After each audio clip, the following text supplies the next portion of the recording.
Prezados colegas, colegas da mesa diretora, colegas que nos escutam, pessoal que está em casa, pessoal da imprensa, todo mundo dessa casa, e especialmente o Fabrício, que ocupou a tribuna livre. Eu não sei se o Fabrício ainda está aí, ele foi embora, mas ao Fabrício, meu agradecimento pela sua fala, de pura sensatez, uma fala que eu acho que todo mundo precisava escutar.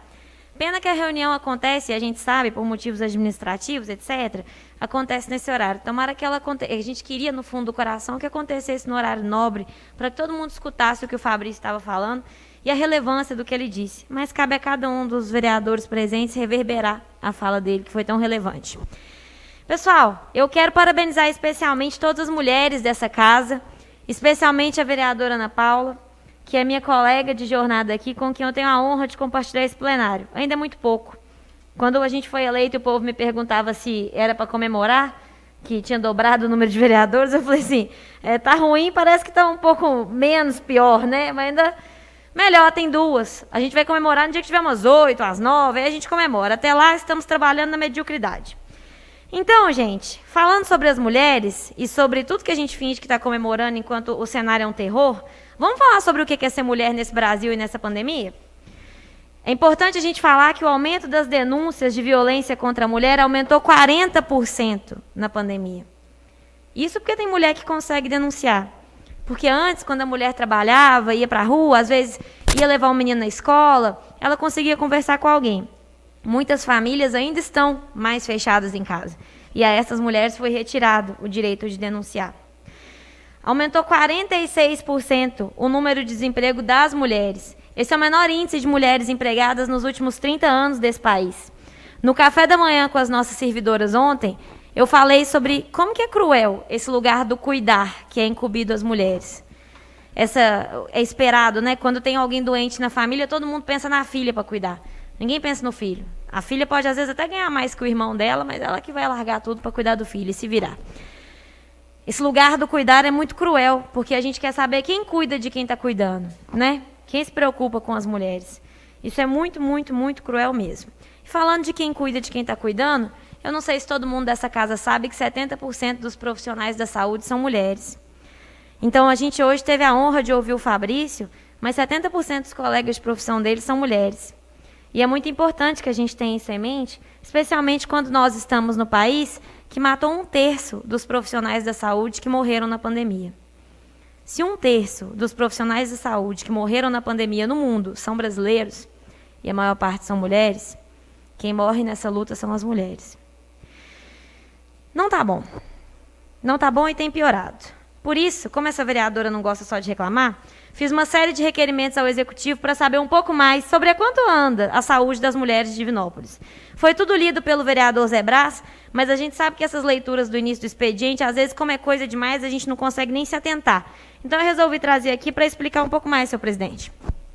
Fiz um requerimento para que a Prefeitura me dê algumas informações sobre todos os exames que são feitos no SUS para as mulheres na época da menopausa. Então, aqui tem, por exemplo, eu quero saber a periodicidade dos exames, quanto custa esses exames, se tem exame e tratamento de perda hormonal, de perda de densidade óssea, tudo isso que as nossas mulheres na menopausa sofrem. Eu também fiz um requerimento para saber sobre o pré-natal e o planejamento reprodutivo. Porque todo mundo fica falando, porque a mulher só quer saber de ter filho, não sei o quê, pipipipopopó, e na hora de ajudar essas mulheres a se protegerem, o município está fazendo alguma coisa? Tem que fazer, né? Quem diz isso é a Constituição. Lá, no meu requerimento, eu estou perguntando quais são os métodos contraceptivos, se houve falta de métodos, se a gente tem, qual que é a oferta de esterilização voluntária para as mulheres que não querem ser mães. Sim, elas existem. Se as vacinas previstas no calendário das mulheres grávidas estão sendo dadas. Então, todas as consultas, periodicidade de consultas de acompanhamento pré-natal. Também enviei um requerimento para saber sobre o diagnóstico e o tratamento dos cânceres de mama e útero. Muita gente não sabe, mas o esperado para o Brasil, depois dessa pandemia, é que haja uma explosão do número de diagnósticos de câncer de mama e de câncer de útero. Por quê? A maior parte das pessoas evitou ir ao médico no ano passado. E quando a gente está falando das mulheres que são escravas do bendito lá do cuidar, e que ficam em casa cuidando de todo mundo e não cuidam de si mesmas, isso é maior. Então, para a gente, é esperado que nós teremos um aumento absurdo do número de diagnósticos de câncer de mama e de útero. O município precisa se antecipar nessa situação. Para falar sobre ser mulher, gente, é bom lembrar que não adianta a gente dar flor, abraçar, beijar. Eu adoro ganhar flor, tá? Eu adoro ganhar flor, não é uma crítica não, acho lindo, acho o máximo. Mas não adianta dar flor, beijar, abraçar, falar que reconhece a nossa luta, e enquanto uma vereadora eleita dessa casa, que é líder comunitária, mulher negra, batalhadora, com histórico de luta por esse município, fala, ignorar. Como foi feito por membros desse legislativo. Então isso é um desrespeito. Meu Deus, faz um teatro pelo menos, foi dia da mulher ontem, fica aqui. Então, eu estou aqui falando que fiquei indignada com o que foi feito com a vereadora Ana Paula enquanto ela estava em plenário. A gente sabe que muita coisa é marcada enquanto a gente está em horário de reunião. Isso, inclusive, é um desrespeito ao vereador e ao povo de Divinópolis, porque a gente é pago para estar aqui terça e quinta à tarde. Então, a gente tem que estar. É isso, esse é o nosso serviço principalmente. E aí, se marca uma reunião fora, o vereador tem que ir, beleza. Só que não era todo mundo que estava em reunião, não. Isso é um absurdo, então tem que ficar aqui. Dia das Mulheres foi ontem, não é possível que nem hoje dá para fazer uma gentileza e ouvir com atenção o que uma vereadora dessa casa está falando. Então, Ana Paula, eu não gostei. Você tem meu respeito. Essa semana, gente, além disso, a gente também deu um encaminhamento no plano de arborização municipal, junto com o secretário Ezequiel. Na quinta-feira teremos uma visita lá ao Jardinópolis, onde a ideia é que aconteça e comece o projeto piloto do nosso plano de arborização. Vai ser, se Deus quiser, lá no Jardinópolis, e nós vamos visitar junto com o biólogo da Prefeitura. Também vamos visitar, inclusive a convite da vereadora Ana Paula do Quintino, sempre trabalhando muito, nós vamos visitar uma área verde lá do Quintino, porque existem boas perspectivas de futuro para a região, de plantio de árvores em longa escala lá, e a Ana Paula vai apresentar essa situação para que a gente tente guiar o plano de arborização nesse sentido.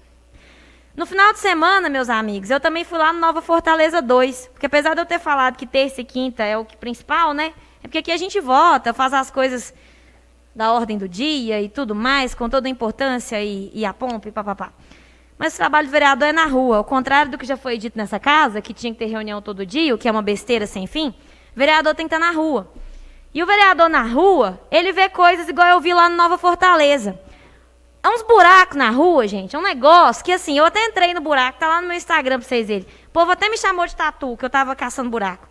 O negócio era na minha cintura, o buraco. E isso é feito por falta de drenagem. O bairro tá um caos. Eu não sei explicar o que é aquilo.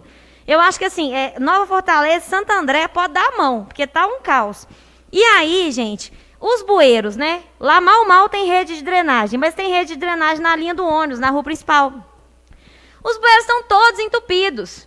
E aí eu solicitei ao secretário que faça a limpeza dos bueiros, o Gustavo falou que vai fazer, eu espero que faça, porque com essa chuvarada que tá, a chuva nunca foi problema não, a chuva sempre existiu. Então a gente tem que garantir que vai chover e a água vai escoar, além da ampliação da rede de drenagem de lá. E eu faço um pedido especial ao secretário, que é, eu sei que agora acabou de assumir, o Gustavo é muito competente e ele está apagando incêndio para todo lado, mas a gente precisa para o ano que vem de um cronograma de limpeza de bueiro. Isso empodera o cidadão. Um cronograma no site, que o cidadão vai saber que na seca vai limpar o bueiro do bairro dele na semana tal. Porque, pelo amor de Deus, imagina se cada cidadão precisar ter um vereador que ele é amigo para ligar para ir lá.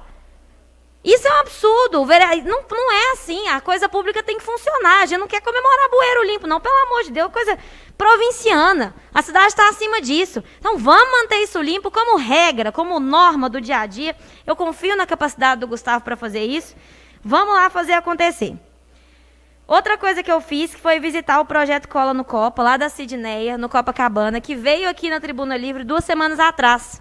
Reforçou muito do que o vereador Neyburger e eu já tínhamos falado, o vereador Diego Espino, a gente também trabalhou conversando isso com ele, a importância de manter os campos dessa cidade limpos. A gente sabe que está chovendo, que não sei o quê, tem que esperar parar de chover. Porém, os campos em que acontecem projetos sociais precisam ser limpos mesmo assim. Se tiver que limpar 2 vezes, que limpe. Que limpe 2 vezes, que limpe 3, que limpe 10. Porque tem menino carente sem escola, que se não tiver uma outra atividade melhor para fazer, vai enfiar em coisa errada. E tem seres, igual a Sidneia, que estão com essa boa vontade, esse coração aberto, de disponibilizar o tempo dela para fazer projeto social no final de semana. Então, que maravilha, o mínimo que eles precisam de um campo limpo, limpa o campo.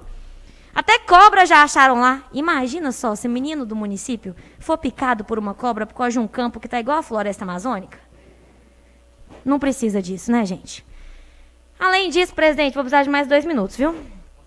Além disso, já foi falado por Deus e o mundo aqui, mas a gente visitou a UPA essa semana e foi um terror. Foi ontem à noite, saímos de lá 9 horas da noite, a UPA está lotada, tem vaga no CTI Covid adulto, infantil não tem. Para quem não sabe, eu sou professora de criança. Meu olho encheu de lágrima 30 vezes lá.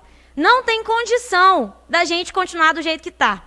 Ninguém quer que a cidade feche. Ninguém quer. Ninguém quer. Não é bom para ninguém. Mas a cidade vai ter que fechar.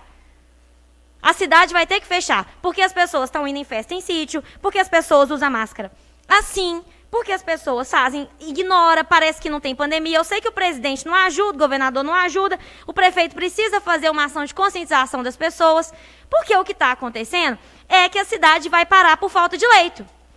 Ou a cidade vai parar porque a gente decidiu parar voluntariamente, ou vai parar porque virou Manaus. Então a gente precisa colaborar, os nossos profissionais da saúde não aguentam mais, está todo mundo morrendo. Ela está lá na UPA com 11 funcionários afastados. 11, porque o povo não aguenta mais. Está muito triste. Você que é mãe, imagina se o seu menino ficar doente e não tiver CTI para ele. Imagina só. Não dá não, gente, não dá, não dá. Negócio de criança não dá não. Então, assim, não é só abrir leito, não tem profissional da saúde, isso não é só Divinópolis, Minas Gerais inteira está um caos. A gente vai ter que fechar a cidade. E eu peço isso ao prefeito, eu peço que ele tenha essa coragem no momento que é muito difícil, porque não dá. Vai ter que ser uma decisão muito séria, mas vai ter que ser tomada. Obrigada, presidente. Agradeço o cumprimento pela fala, vereadora do Cidadania, Lohana França.